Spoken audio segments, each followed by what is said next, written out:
Bab 019. Tapi, siapa kedua orang itu? Mereka terlihat sangat akrab dengannya. Awan mengamati gambar dua orang yang mengapit Ernia dan bayinya. Yang bisa dipastikan adalah Reno dan Linda. Awan mengetik layar ponselnya, menyambungkan ke seseorang. Saat panggilan tersambung, Awan menatap lekat wajah-wajah yang ada di dalam gambar itu. Ada pekerjaan tambahan. Cari siapa orang-orang yang ada di samping wanita yang menggendong bayi. Gambarnya sudah aku kirimkan. Jangan pakai lama, aku mau informasi secepatnya, ujarnya. Awan menghela nafasnya panjang, dengan senang hati. Dia mencetak foto Ernia bersama bayinya. Lantas menyimpannya dalam dompetnya. Setelah itu, dia kembali meneliti deretan nama Ernia, dengan alamat terdekat dari mall yang pernah Ernia kunjungi. Apartemen Kuningan Jaya. Aku tahu alamat ini, aku harus segera ke sana, ujarnya dengan penuh keyakinan. Setelah menyimpan semua data, Awan mematikan laptopnya dan bergegas keluar ruangannya. Dia memerintah penjaga kantor untuk membereskan kembali barang-barang yang dibuat berantakan. Tak butuh waktu lama, Awan bisa menemukan alamat apartemen yang alamatnya dia dapat dari internet. Senyum terulas tipis, lantas dia menemui bagian informasi untuk bertanya tentang data penghuni. Tapi, belum sampai Awan bertanya, dia melihat sosok Reno baru keluar dari lift. Dengan seragam lengkapnya. Pria itu, iya, dia yang ada di dalam foto itu. Awan begitu yakin. Dia gegas mengejar langkah Reno, lantas menepuk bahunya sopan. Permisi, sapa Awan. Iya, ada yang bisa saya bantu? Sahut Reno, dengan sopan dan senyum terulas. Maaf mengganggu waktunya, Pak. Ada yang ingin saya tanyakan sama Bapak. Awan menjawab dengan hati-hati untuk pertanyaan yang ingin dia ajukan. Reno mengerutkan keningnya, menatap wajah Awan yang sedikit pucat sebab panik. Reno menarik kedua sudut bibirnya, lantas mengerjap sekejap. Iya, Bapak mau tanya apa? Akan saya jawab sesuai kemampuan. Reno dengan santai menanggapinya. Awan merogoh kantong celananya. Lantas mengambil dompetnya. Dia menarik selembar kertas yang tadi dia simpan. Lantas menyerahkan ke Reno. Reno menatap bingung pada Awan. Apa ini? Data permohonan sumbangan. Ucap Reno asal. Awan tersenyum getir. Apa aku terlihat seperti penarik sumbangan? Ya. Sampai polisi ini bertanya seperti itu, pikir Awan. Buka saja, Pak. Apa itu gambar Anda? Ya. Maaf, kalau salah. Saya hanya bertanya, ujar Awan dengan sangat sopan. Reno akhirnya membuka kertas itu. Lantas mengerjap, saat terlihat gambar saat dia pergi malam itu bersama Ernia dan baby Kinan juga Linda. Reno mengerutkan keningnya. Lantas menatap tajam Awan. Dari mana Bapak mendapatkan gambar ini? Ini laman pribadi, bagaimana Bapak bisa mendapatkannya? Reno tampak marah. Sebab, Ernia sudah melarangnya saat Linda hendak mengupload momen kebersamaan mereka malam itu. Awan tercengang, mendengar kalimat tegas dari seorang Reno. Dia meneguk salivanya berat, dengan nafas naik turun. Dia menarik nafasnya dalam-dalam, lantas membuangnya secara perlahan. Maaf, Pak. Saya hanya ingin bertanya, apa benar itu Bapak? Bukan urusanmu. Sahut Reno ketus.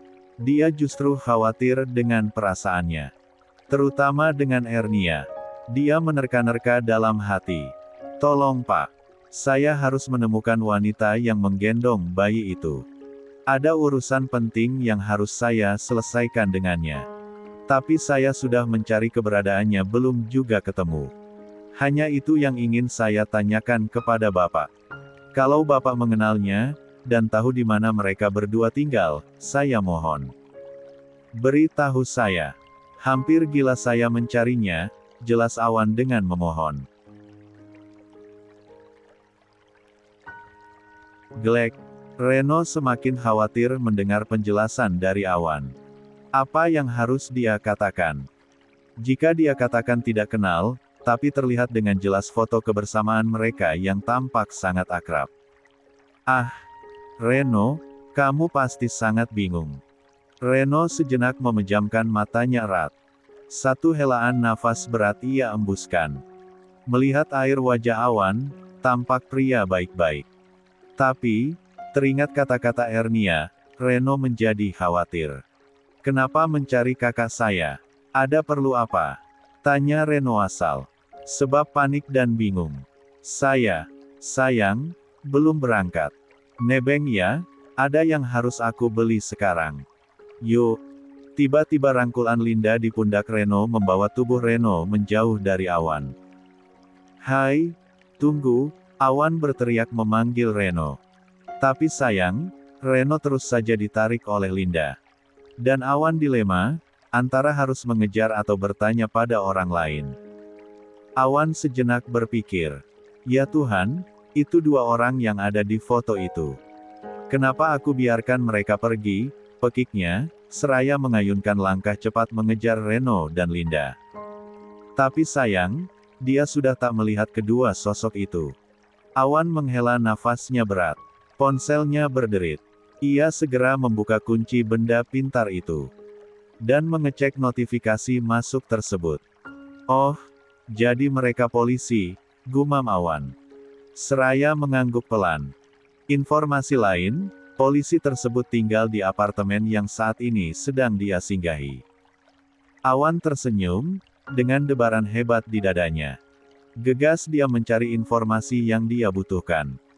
Tapi sayangnya, pihak informasi enggan memberikan info yang Awan butuhkan. Awan sedikit kecewa, tapi dia tidak putus asa. Dia terus berusaha, hingga dia tak sengaja mendengar obrolan dua orang wanita yang baru saja keluar dari lift. Untung Mbak Ernia sudah open order lagi ya. Kita nggak pusing lagi cari makan. Betul, mana sekarang Mbak Ernia buka buat makan malam juga, kan? Makin sayang deh sama Mbak Ernia. Iya, ini pasti rejeki bayi Kinan, juga. Oh iya, dengar-dengar, ternyata Mbak Ernia itu janda tahu.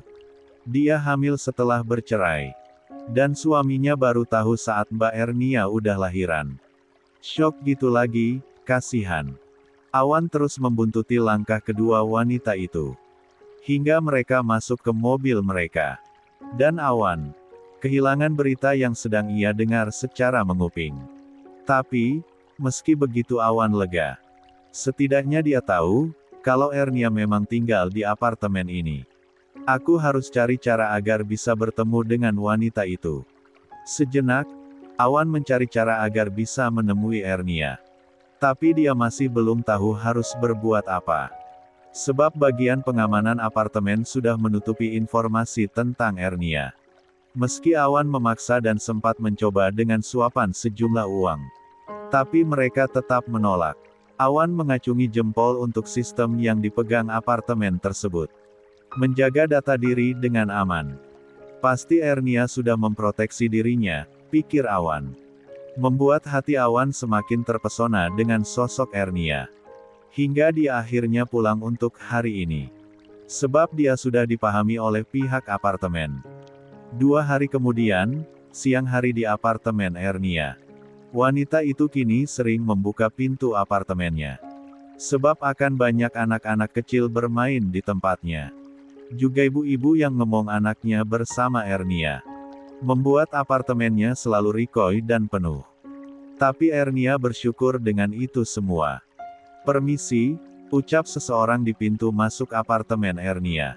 Iya, mau cari siapa? Tanya Tiwi, salah satu ibu-ibu yang sedang berada di apartemen Ernia. Mau tanya, apa benar ini kediaman Map Ernia? Iya. Tanyanya. Iya benar, ada perlu apa Mas? Mau pesan makanan? Iya.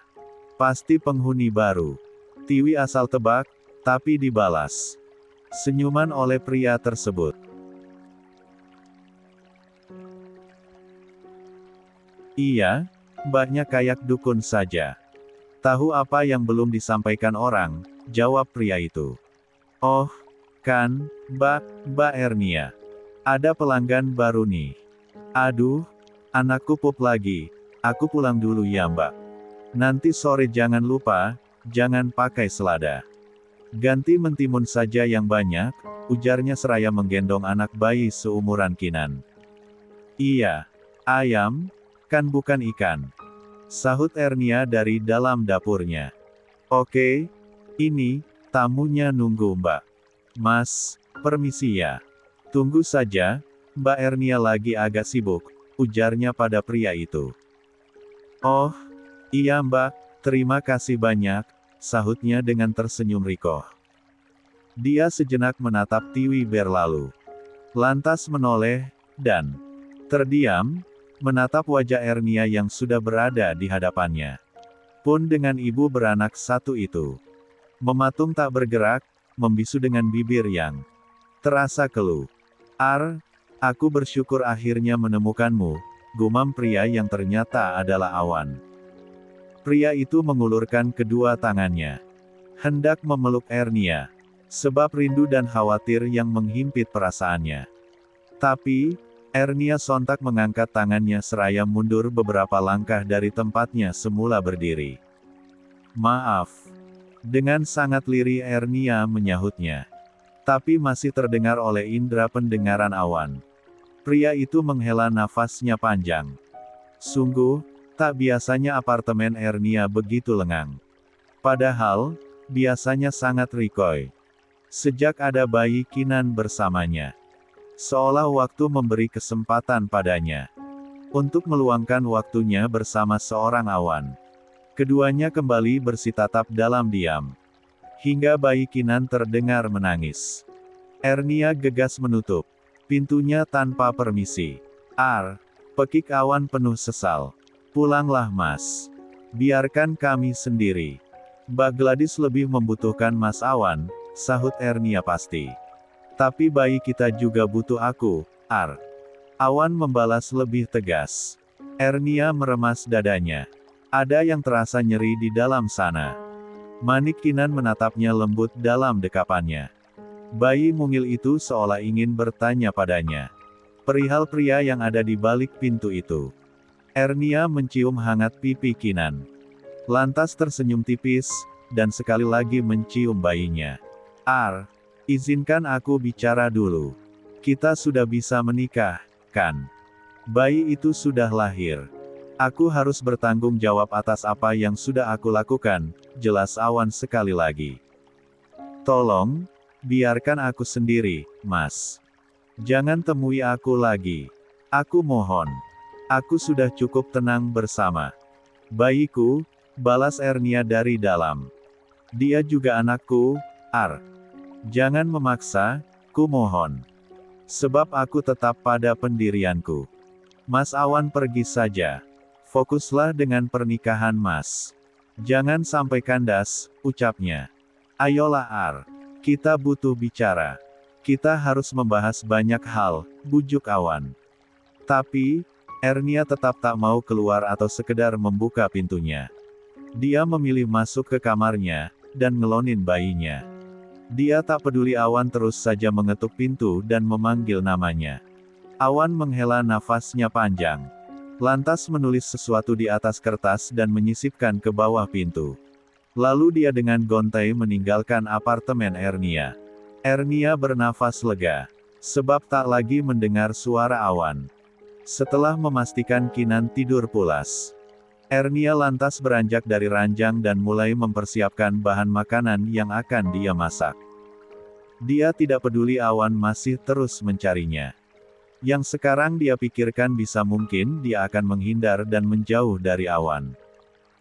Mbak, ada titipan nih, ujar Lili, yang datang mengambil jatah makan malam mereka. Apa? Sahut Ernia. Penghuni apartemen baru mau pesan menu makan 3 kali sehari sama Mbak.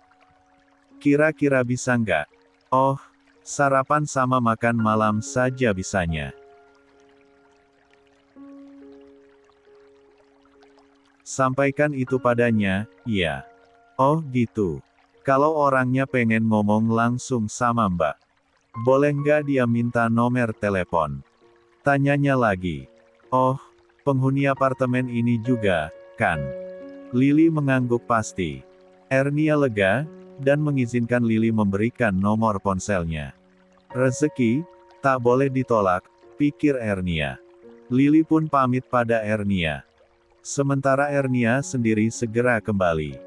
Sebab pesanannya sudah usai diantarkan ke pemesannya semua. Alhamdulillah, selesai Ki. Waktunya istirahat, ucapnya pada bayi kesayangannya itu.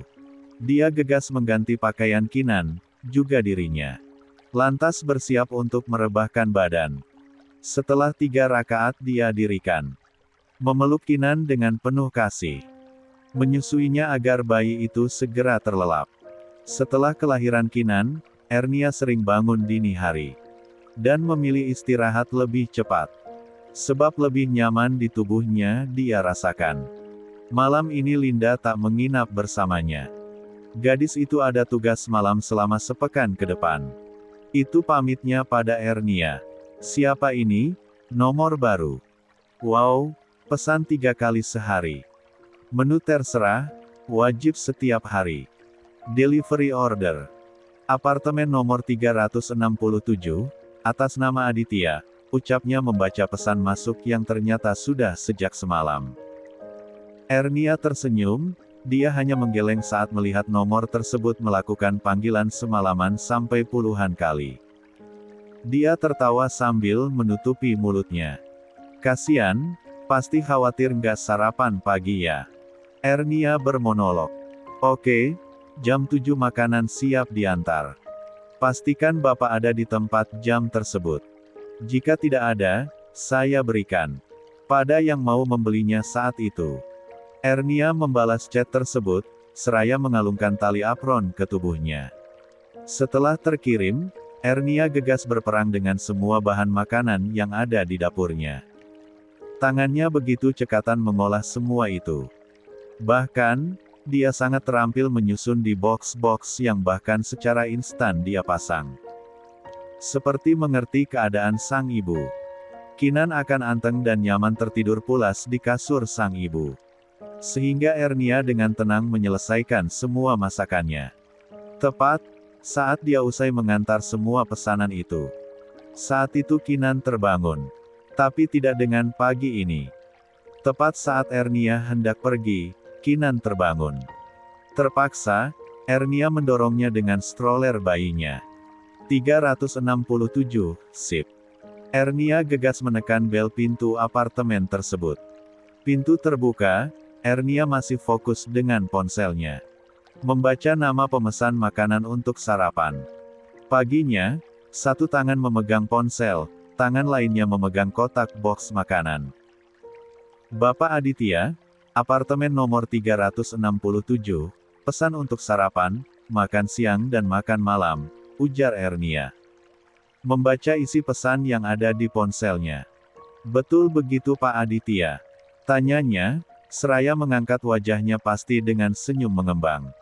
Menyambut rezeki pagi yang indah. But, wajahnya sontak datar. Lengkungan indah itu tertarik lurus seketika. Berubah menjadi datar dan dingin. Melebihi dinginnya freezer yang mampu mendinginkan semua benda yang berada di dalamnya. Box itu terlepas dari genggaman tangan Ernia. Tapi tangan kekar Aditya lebih cepat bergerak. Dan berhasil menangkapnya. Sehingga belum sampai ambyar ke lantai ubin berwarna putih bersih itu. Menu makan 3 kali sehari. Lengkap dengan lauk dan lalapan. Tolong antar setiap hari ya Mbak Ernia. Ujarnya santai. Tidak perlu. Pesan saja pada yang lain. Kembalikan, biar saya bawa kembali. Saya tidak menerima order dari Anda, kesal Ernia menahan gejolak yang tak bisa Ernia jabarkan rasanya. Tapi apartemen ini yang menawarkan itu padaku. Jadi, kumohon, aku penghuni baru di sini. Jadi, tolong. Banget ya, mohonnya, seraya mencekal tangan Ernia sedikit kuat. Lepaskan. Ernia menepis kuat tangan pria itu. Tidak, Jawab dulu perkataanku, kekeuhnya sekali lagi. Jawab apa, Mas? Sudahlah. Aku sudah berjanji pada Mbak Gladys untuk tidak menggubrisnya. Tapi, kenapa Mas Awan terus saja mencariku? Kumohon, Mas. Jangan mencariku lagi. Aku tidak mau bertemu dengan Mas lagi, racau Ernia dengan nafas yang menderu lara. Aku akan menikahimu, dengan atau tanpa restu Gladys. Kau ingat janjiku, kan? Ku harap kamu mengerti. Balas Awan panas tak mau mengalah. Tidak. Aku tak akan menikah kalau bukan Mbak Gladys sendiri yang memintanya. Aku Ernia tanpa sadar. Dan, ups. Ernia sontak menutup mulutnya rapat-rapat. Lantas bersitatap dengan pria itu dengan kikuk.